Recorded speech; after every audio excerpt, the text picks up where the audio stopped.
கட்சி பதவியை தொடர்ந்து அமைச்சர் பதவியையும் இழந்து நிற்கிறார் பொன்முடி.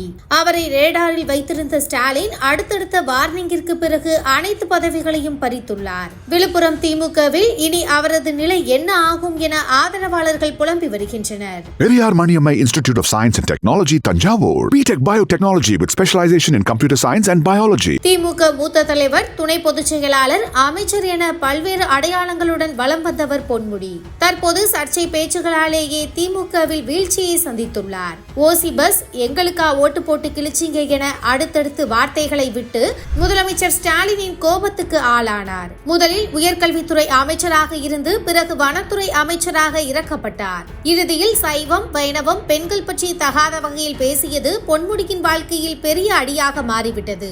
எத்தனையோ தடவை எச்சரித்தும் பொன்முடி கேட்காததால் இறுதியில் அவரிடமிருந்து பதவிகளை பறிக்க ஆரம்பித்தார் ஸ்டாலின். முதல் கட்டமாக துணை பொதுச் செயலாளர் பதவியிலிருந்து நீக்கப்பட்டார். ஆனால் அவரிடமிருந்த அமைச்சர் பதவியையும் பறிக்க வேண்டும் என்ற குரல் வந்தது. கடைசியில் அமைச்சர் பதவியில் இருந்தும் விடுவிக்கப்பட்டுள்ளார் பொன்முடி. ஸ்டாலினின் உத்தரவை தொடர்ந்து அவர் அமைச்சர் பதவியை ராஜினாமா செய்துள்ளார். அவரிடமிருந்த வனத்துறை ராஜகண்ணப்பன் வசம் ஒப்படைக்கப்பட்டுள்ளது.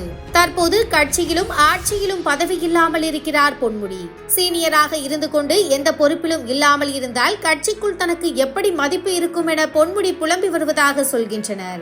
அதுவும் விழுப்புரம் திமுகவில் ஏற்கனவே பொன்முடியின் செல்வாக்கு குறைந்து வரும் நிலையில் பதவியும் இல்லாமல் போய்விட்டதால் இனி நிலைமை என்ன ஆகும் என ஆதரவாளர்கள் சோகத்தில் இருப்பதாக பேச்சு இருக்கிறது.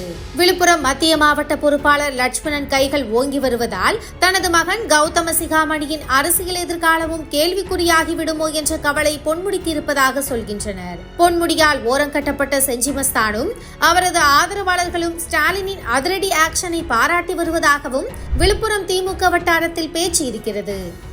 Periyar Maniammai institute of science and technology, Thanjavur. BTech biotechnology with specialization in computer science and biology.